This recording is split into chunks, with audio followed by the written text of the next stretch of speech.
The smell of freshly brewed coffee and sizzling bacon lingered in the air, mixing with the hum of morning chatter and the clatter of silverware. Sunnyside Diner was always busy at this hour, filled with truck drivers, office workers, and families stopping in for a hot breakfast before beginning their day. On the surface, it looked like any other bustling diner in a small American town. But that morning, something was different. Every so often, customers' eyes drifted toward one waitress, a woman named Denise Carter. Denise was a 35-year-old black woman with kind eyes and a warm, practiced smile that never seemed to fade, even when it should have. Her smile was a shield, hiding exhaustion and a pain that ran much deeper than the injury everyone could see. Her left arm was wrapped tightly in thick bandages from palm to elbow. Still, she moved through the crowded diner with remarkable speed, balancing heavy trays with her one good arm. Every step hurt. Every shift of the tray sent a sharp sting up her injured wrist. Yet Denise refused to slow down. She greeted each table with the same gentle voice. "Good morning. How are y'all doing today? Coffee for you, ma'am. Extra cream, just like yesterday. Don't worry, sweetie. I'll make sure your pancakes are extra fluffy." Her regulars adored her. Some pitied her. Others, sitting quietly with furrowed brows, couldn't understand why she was working with her arm in such a condition. But despite the whispers, Denise pressed on, because she didn't have the luxury of stopping. From across the diner, at a corner booth, an older man in a plain jacket observed her closely. He looked like any other early bird customer, maybe a retired trucker or a grandfather waiting for his breakfast special. But this man wasn't just another patron. His name was Harold Price, and he was the owner of Sunnyside Diner. No one knew it, not even the staff. Harold had built the diner 20 years ago, only to hand the daily operations over to his general manager, Ross Baker, after deciding to retire early. Recently, though, customer complaints had reached his ears. Something about the service, the treatment of staff, and whispers of harsh behavior from Ross. Harold decided to see for himself, undercover, before making any judgments. That's when he first noticed Denise. She was doing the work of 2 servers, maybe 3. Even with one arm practically useless, she carried trays of coffee, plates stacked with eggs and bacon, and refilled glasses without skipping a beat. But for every smile she gave a customer, Ross was there to tear it down. "Denise." His voice sliced through the air like a whip. The manager's broad frame appeared in the doorway from the kitchen. He had a red face, thinning blonde hair slicked back with too much gel, and an ever-present scowl. "You messed up table 5's order again. How hard is it to remember no onions?" Denise's cheeks burned, though she said nothing. She quickly offered to fix the mistake, her voice calm and apologetic, even though she was sure she hadn't gotten the order wrong. Ross didn't care. He leaned closer, lowering his voice, but not enough that customers couldn't hear. "If you weren't so damn slow, maybe you'd actually be worth the paycheck."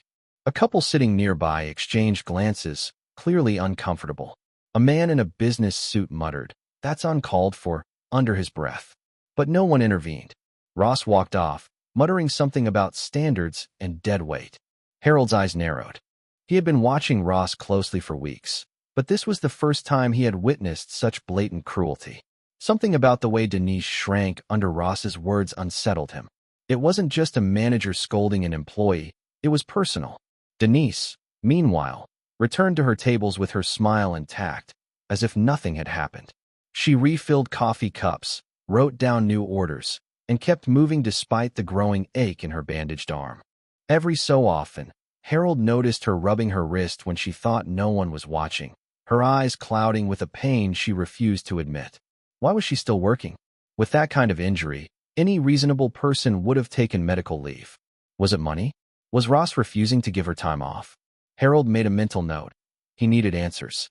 As the morning rush continued, Harold struck up small talk with other customers. Many of them praised Denise. "She's the sweetest one here," said a middle-aged woman sipping tea. "Always remembers my order, even when I don't." "Hardest worker in this place," a truck driver added. "Don't know how she does it with that arm." Their words only deepened Harold's unease. If Denise was so valued by customers, why did Ross treat her like trash? Then came the moment that made Harold's stomach twist. Denise stumbled. She was carrying a heavy tray, 3 plates of pancakes, 2 omelets, and a stack of toast. when a sharp pain shot through her injured hand. For a split second, her grip faltered. The plates wobbled dangerously. A hush fell across the diner. But somehow, with sheer willpower, she steadied the tray and delivered it without dropping a single item. The customers at the table clapped softly. "You're amazing," one of them said with admiration. Denise smiled, thanking them, but behind her eyes, Harold saw it.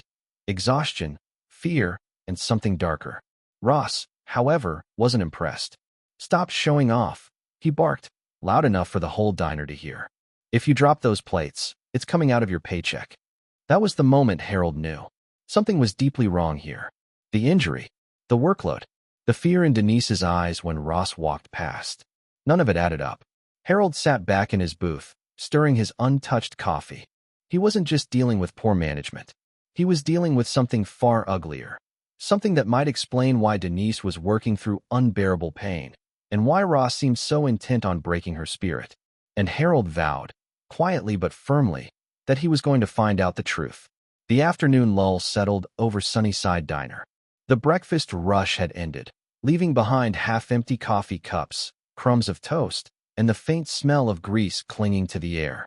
Denise wiped down tables with her good arm, moving slower now, her bandaged wrist trembling from the strain. Sweat dotted her forehead, but she kept that same practiced smile whenever a customer looked her way.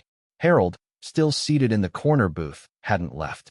He nursed the same cup of coffee, long gone cold, pretending to read the local paper while keeping his eyes and ears sharp.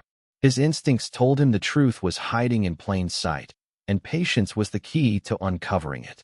Ross emerged from the kitchen again, his heavy boots thudding across the tile floor. He carried a clipboard and wore the expression of a man who thought he owned not just the diner, but everyone in it. Harold noticed how Denise stiffened when Ross approached. Her shoulders tightened, and her cheerful hum, the little tune she always sang while wiping tables, vanished. "You're moving too slow," Ross growled. He glanced at her bandaged hand and sneered. "That arm of yours is just an excuse. Don't think you'll get any sympathy from me." Denise lowered her gaze. "I'm doing my best, Ross. I promise." "Your best isn't good enough," he snapped. Then, lowering his voice but not enough for Harold to miss, "You wouldn't want me to remind you how easily you can lose this job, would you?" Her face paled. She nodded quickly and returned to scrubbing the table as if her life depended on it. Harold's jaw tightened. He'd run businesses his whole life and knew what tough management looked like. This wasn't tough management. This was intimidation. A family entered the diner, 2 kids in baseball uniforms and their tired-looking parents. Denise hurried to seat them, forcing her voice to sound cheerful, though Harold caught the tremor in her tone. As she scribbled down their orders, Harold turned his attention to Ross, who had retreated behind the counter. The manager flipped through invoices, grumbling about expenses under his breath. Harold's sharp eyes noticed something odd. Ross was shuffling receipts quickly, as if hiding one in particular, before slipping it into his jacket pocket. "Interesting." Ross caught Harold staring and scowled. "You need something, old man?" Harold smiled casually. "Just enjoying the view. Place has good energy." Ross snorted. "Energy doesn't pay bills. Eat your food or move along." The disrespect stung, but Harold bit his tongue. Ross didn't know who he was talking to. That ignorance was Harold's greatest advantage. When Ross stormed off, Harold returned his gaze to Denise. She was at the soda fountain, struggling to lift a jug of syrup with one arm. Her bandages peeked from under her uniform sleeve, spotted faintly with red. The injury was worse than she let on. Finally, during a brief quiet moment, Harold decided to approach her. He stood, stretched like any casual customer, and strolled toward the counter. "Miss," he said softly, careful not to draw Ross's attention, "forgive me if I'm overstepping, but that arm of yours looks bad. Shouldn't you be resting it?" Denise blinked, surprised. Her smile wavered, just for a second. "I'll be fine. It's nothing."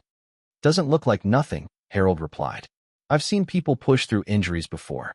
You keep working like that, you could do permanent damage." She hesitated, her eyes darting toward the kitchen where Ross had disappeared. Her voice dropped to a whisper.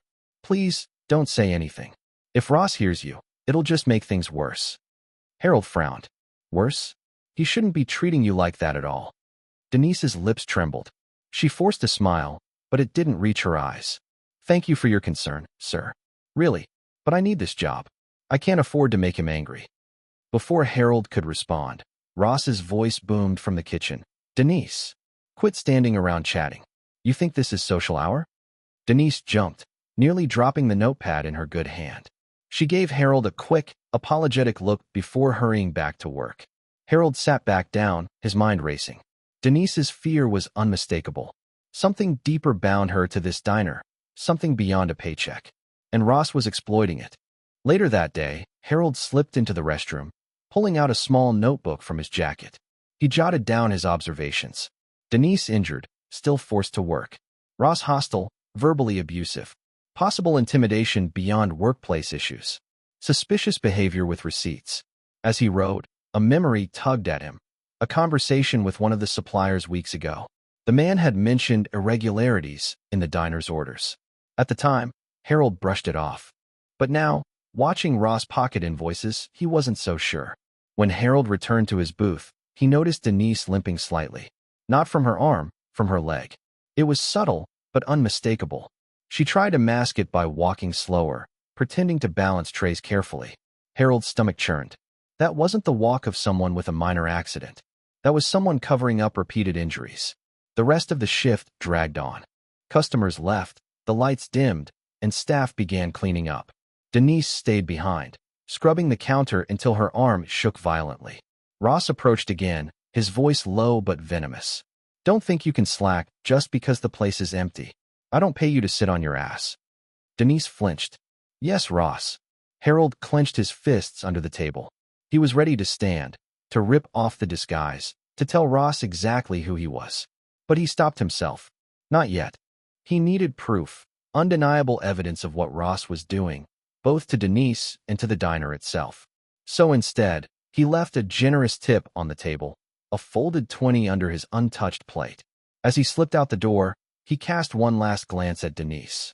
She met his eyes for the briefest moment, gratitude flickering there.